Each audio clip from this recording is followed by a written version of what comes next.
Hi everyone, and welcome to the final of our monologues on AI. And I think it's taken quite a long time for this final one to come out because I have I've, I have had to take the time to really learn what it is what constitutes that bad smell around AI that I've been aware of for some time, and I hope people are growing aware of as well, because I need the problem is far more complex or kind of different from what I thought it was. In that I've struggled to understand the effect AI is having on us as people and why. And as it were, I've concluded that the biggest problem is the effect it's having on us and the reason it has that hold. And I've realized that it's something close to gambling addiction, chemical addiction like drugs, alcohol, because it's certain neural pathways, whether it's dopamine or whatever. AI has a way of making you feel that you're really smart because you're using it, and it makes you completely lose your self-awareness or the awareness that of what your own innate intelligence might be telling you. And this is the most worrying thing about its impact on human populations. We lose we completely. It's like a white out with those storms on high mountains when climbers going out white, it's so-called white out, where you can't see where you're going, you can't see the sun, so you can't orient direction, or you can't see your objective, and you think every step you move is a step forward, whereas it might be a step closer to the cliff. So I'll just share a few examples and sort of as a way of closing this out, and hoping that sort of the little that I've shared, and thanks to thanks to those who have shared their opinions, because that has contributed to my learning as well. Now, as an example of these symptoms, there's a program on TV. Apologies to those who aren't in Kenya, but I think you'll find it on YouTube. It's called Manspective Africa, and there's a particular episode on the 20th of August, 2025, where there's some young man, I don't remember his name, which is probably for the better, who came on, and he's one of was came on as a guest, and he's one of these AI tech startup people. And I'm not surprised, because I know every media outlet is being paid to host these discussions, because the AI agenda is being pushed so aggressively by the West. So he came on, and some of the things he was saying that is that one of the things that he was saying is that to address unemployment, which is a serious problem in Africa, in not in I won't talk about Africa, but in Kenya, our unemployment numbers are crazy. It's over 40%. Um, he said that we, the unemployed youth must embrace use of AI, because he said you are getting a job is dependent on the number of applications you write. That caught my attention just by how stupid it is. Um, he said that in the US economy, I don't know where I got this data. He said that in the US economy, you must write at least 500 job applications to get a job. Um, that's bullshit. I know that's not true. And first of all, it's not true, because just how long will it take you to write 500 job applications? And where are these jobs you are applying to? Are there 500 jobs that available that require your qualifications, are in an area accessible to you, as in a place you could go and work, and that you would want to do? And he said, now we must employ AI. Chat GPT, or one of the text generating AI, to generate applications. So then he brought it home to Kenya. The young man was Kenyan. And he brought it home to Kenya. He said, so in an economy like Kenya's, which is nowhere near as strong as the US economy, he said you easily have to write well over 1,000 job applications. And his point was this is not humanly possible to write 1,000 job applications. And his point was now you need to use AI to get the job applications. And this was sort of the clincher for me, that you get in there and sort of do the prompts, whatever you need to do, and what the applications go out, and you assume they're all accurate, um, engaging enough that eventually some employer who's actually looking for a chef or accountant or whatever it is you are will find it worth offering you a job. First of all, in Kenya, I don't know how many companies there are that, let's say I'm like I am a scientist, I'm a biologist. I wonder if there are over 1,000 different places that would want to hire a biologist in this country, and then you put in the prompts just to change the names of the organizations or dates or whatever. It's ridiculous.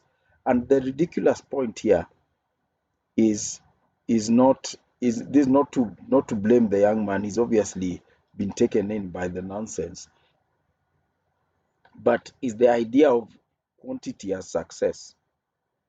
Quantity is not success, and that's where AI gets us. I go at the end of the day, I'm very satisfied. I had a very productive day because I wrote 1,000 job applications. And now you see the dopamine effect of that. It's like the same thing that like gambling addiction. You bought 1,000 lottery tickets. You say, surely one must win something. And I think once we sense that point, then we've smelled the bullshit and we know what's going on. And further to this same interview, this guy was so excited because he's part of something called the Christian startup environment in Africa. Bizarre concept. But anyway, he was saying that Kenya needs to really catch up, and he just landed an appointment in Morocco, where he's part of this thriving startup where Morocco is far ahead, in his words, that they want, I think by 2030, Morocco wants to create at least three companies, what that he referred to as unicorns. Now, the host asked him, what is a unicorn? And he said that a unicorn in this context is a company with a valuation of at least US dollars 1 billion. Note, he had no idea what these companies will be doing, whether it's prostitution or agriculture or electronics or whatever. He just knew that they are going to create companies that will have a valuation of 1 billion. And remember, a value of 1 billion is different from a valuation of 1 billion. A value of 1 billion is a company that's actually worth 1 billion. The business it's doing, the assets it has, and all that. Valuation is that there's enough bullshit flying around to make people believe that it's worth a billion. The billion doesn't exist. And this is what we are doing. We're just creating narratives in space. I mean, the old expression castles in the air comes to mind. But the damage can be seen in the fact that people who get sucked in get so embedded in this thing like a cult that they don't even know what's wrong. And one of the worrying things is, for me, is the people I see sharing these things. And I have a lot of friends who are academics, and since I am one myself, um I've got a friend who's a professor, and he said that AI is so good because it can do all this. It can set exam papers, mark the same examinations, etc., and leave the professor with the time on his hands, with the time to think. Time to think about what? I mean, when you take the duties of teaching away from a teacher, you leave him time to think about what exactly. When you take the activities of accounting away from an accountant, or farming away from a farmer, work is part of the human condition. So if if this idea, this castle they built in the idea that illustrates work as a backward thing, you're a farmer, but it's stupid to be out on your farm working. You're a teacher, but it's stupid to be looking at students' assignments and grading them and sort of looking at their thought process and reading their papers. You're a professor, but it's stupid to be doing that. When you're smart, you do it with AI, then you do other things. I'm not sure what these other things are. That is the dopamine. That's the addiction that gets you hooked into this thing. And the purpose of getting you hooked into this thing is that every time you get hooked into it, you're feeding data into a machine. A farmer is feeding data into a machine saying, I'm planting cabbages on quarter acre and 2.5 acres of tomatoes and all that. And now programming the machine maybe to, I don't know, fly drones and spray it or whatever it is you're doing. But that's data. The teacher using it is feeding all his students' ideas into the machine. There's a bit of poetic justice in that hopefully a lot of these students have also used ChatGPT, so ChatGPT is feeding on its own nonsense. So, but that's the thing, is to collect data, but the breadth of it is mind-boggling. In the past weeks, since I did my last monologue, I've seen articles. Deloitte Australia report um, on the condition of education, I think it was found to have been to have AI use, in that it had wrong citations. And here's the clincher: they said no, to have false citations. So the clincher was that they said we are standing by a report and we just had errors in authorship and the attribution to journals. If you have the wrong author and the wrong journal, that publication doesn't exist. And I spoke about these false publications one of my previous monologues. But that's the thing. Multi-million dollar firms are getting multi-million dollar contracts and are using AI to generate bullshit reports. And this one got caught by some academics who are reading it because of the subject matter. But there's so many that get out there. And then once it's out there with the title Deloitte, it will be quoted by students, by managers. It might even be adopted by some policymakers, etc. Because it's thought to be real because of that name. And this is how it spreads virally. Eventually, this false report and the false references inside it will become paradigm. Suddenly everyone quotes this thing, but no one knows where it is. No one's ever seen it. It's the same thing I was saying with some of those false papers that of mine that are getting citations. And that's the thing. That's the greatest danger, I think. It's bleeding into channels that have been, and platforms that have been considered credible, government platforms, and scholars, policymakers, everyone. People quote government documents. When you have big international management firms like Deloitte, they're widely quoted as the benchmark for best practice here, there, and everywhere. And eventually, people are going to have to read for themselves. Even in academia, a field I'm familiar with, we will have to stop looking at quantity of references, numbers of references, as a mark of quality of the paper,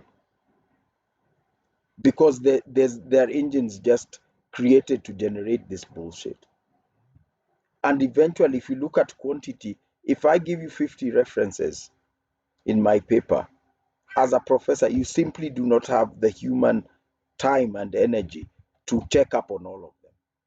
That paper will get accepted. You might check two or three, especially the students know how to sort of stroke professor's ego. You quote 3 or 4 of his papers, he'll be happy enough. You want to check the other ones. That's human nature. But we need to start reading the papers, or go back to reading the papers, because I believe professors used to read papers, and stop looking at of quantity of references and also the dates of references. There's some crazy thing I saw, certainly my student experience, like this reference is too old. There's some really good statistics work or biological work done in the 1970s. Why shouldn't I quote it? If I'm talking about the helical structure of DNA, why shouldn't I quote Crick and Watson 1955? They're the ones who found this out. So we must get back to quality and move away from quantity. Certainly, I'm sure these things you can different people can see the application in their different fields, but it's certainly hurting academia so bad. Academia is getting to a point we've got a noose around our neck, and we are the ones gradually tightening it. There is only one thing that's going to happen in the future. There's going to be a death of academia or belief in academia, and we will have to breathe life, complete fresh life into academia, because right now we are so far down the slide of AI. I don't think we can climb up. We can climb back up to where we need to be. However, so it's not, I wouldn't say it's all bleakness. Looking at the responses I've got, and I'm getting this feeling from the negative responses. One guy, one some are downright arrogant. Sometimes you shouldn't talk down to tech. Why shouldn't I? There's one who tell me like tech and things you can't start attacking the Western technology, etc. And you are even speaking English. So I mean, so, yeah, some of that dumb. Um, but all the negative responses show me that the people are disturbed. Those who are negative responses, they're disturbed. And it shows that deep down, they know there's a problem, despite their being proponents. Maybe they're proponents because it's their job to be a proponent. They don't know how to go back. But that shows there's a core of humanity that remains. Because if I came up and spoke out against use of a technology that's been useful, like bicycles, I came out as bicycles are a problem. This that no one would attack me because cyclists know how useful a bicycle is. They know how the benefits to their health. They know how much they enjoy cycling. They wouldn't even bother. They would laugh and scroll on to the next one. But the fact that someone feels the need to push back shows that there's a problem. And the problems are happening everywhere. I was invited to a seminar to speak to young writers, and one writer came up and said how she enjoys using AI as a for therapy. Like you talk to a chatbot and it talks to you, and it tells her work is wonderful and all that, and she appreciates that. That's neurosis. Um, there's been an article in the news a few days ago that some young man in the US, I think, committed suicide after long talks with his personal chatbot that even advised him on the best ways to kill himself. That's where we are. And the fact that people talk back and get alarmed is that there's a problem. You know where you are, there's a problem. If there wasn't any problem, you wouldn't feel the need to respond. But that's what gives me hope. It means eventually, when, not if, when all this crap comes down, and you realize that AI are building models so that they can collect data on people. People are excited that AI is building models on African languages. It's just so that they can listen in on our conversations that we might be speaking in Dholuo or Kiswahili or Kosa or Yoruba or whatever. It's so don't get excited. Oh my God, ChatGPT now speaks Dholuo. That's bullshit. They want to know what Luos are saying, what Luos are eating, what Luos are thinking, etc., etc. It's the data machine. So it's important for us to realize how important that core of humanity that remains is. And there's this mantra we have in Kenya. I don't know if other people in other countries say it, that AI is here to stay, and it certainly is. It's not going anywhere. Human stupidity has never gone anywhere. It's been there ever since the dawn of mankind. Um, the question is Is your intellect and humanity here to stay? That's the question we need to deal with. Not whether AI is here to stay. That one it is. But will your intellect stay and survive it? Let's think about that. Good day, everyone.